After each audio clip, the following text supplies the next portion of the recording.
Hi friends, அனைவருக்கும் வணக்கம். எல்லோரும் எப்படி இருக்கீங்க ஃப்ரெண்ட்ஸ்? நல்லா இருக்கீங்களா? இந்த ரெமெடி நம்ம செய்கிறதுக்கு ஃபஸ்ட்டு ஜவ்வரிசி எடுத்துக்கலாம். சின்ன சைஸ் ஜவ்வரிசியாக இருந்தால் இப்படியே எடுத்துக்கோங்க. இது பெரிய சைஸாக இருந்தால் கொஞ்சம் ஊற வச்சுக்கலாம், ஒரு 10 நிமிஷம் போல். நான் சின்ன சைஸில் இந்த மாதிரி எடுத்திருக்கேன். இப்போ இதை அப்படியே நம்ம எடுத்து யூஸ் பண்ணிக்கலாம். ஃபஸ்ட்டு அடுப்பு மேலே ஒரு பாத்திரம் வச்சு அதில் இந்த ஜவ்வரிசி ஒரு 4 ஸ்பூன் அளவுக்கு சேர்த்துக்கலாம். ஒரு 2 கப் அளவுக்கு தண்ணியை வச்சுட்டு, உங்களுக்கு பால் பிடிக்கும் அப்படின்னா பால் சேர்த்துக்கலாம். ஒரு சிலர் பால் குடிக்க மாட்டாங்க, அவங்களுக்காக நான் இப்போ தண்ணியில் செஞ்சு காமிக்கிறேன். ஆனால் நீங்கள் பால் சேர்த்து இது செஞ்சிங்கன்னா இன்னும் நல்லா சூப்பராக பால் சுரக்குங்க. முடிஞ்ச வரைக்கும் கண்டிப்பாக பால் சேர்த்து இதை செய்யுங்க.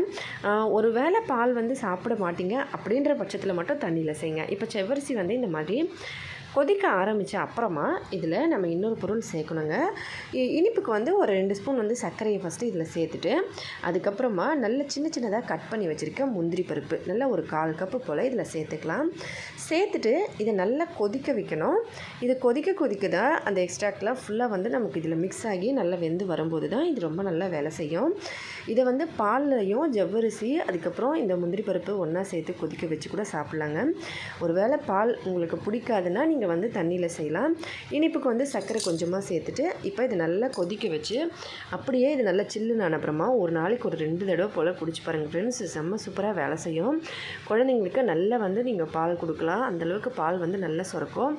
இந்த பொருள் சாப்பிடும்போது கண்டிப்பாக கொஞ்சம் பால் ஐட்டம்லாம் குழந்தைங்களுக்கு பால் கொடுக்கும்போது பால் பொருள்லாம் நிறைய சாப்பிடுங்க. பால் பிடிக்கலன்னா தயிர், வெண்ணெய், இந்த மாதிரி நெய் வேறு மாதிரி இதை கூட சாப்பிடுங்க. ஆனால் கண்டிப்பாக பால் பொருளை நல்லா ஆட் பண்ணிக்கோங்க. இந்த மாதிரி இதை அப்படியே ரெடி பண்ணிவிட்டு குடிக்கலாம். ஒரு நாளைக்கு 2 தடவை போல் குடிங்க. காலையில் செஞ்சுட்டு காலையில் ஒரு தடவை, ஈவினிங் ஒரு தடவை நீங்கள் குடிக்கலாம். ஜவ்வரிசினால் கண்டிப்பாக எந்த பிரச்சனையும் வராது. வயிறு நல்லா சில்லுன்னு இருக்கும்.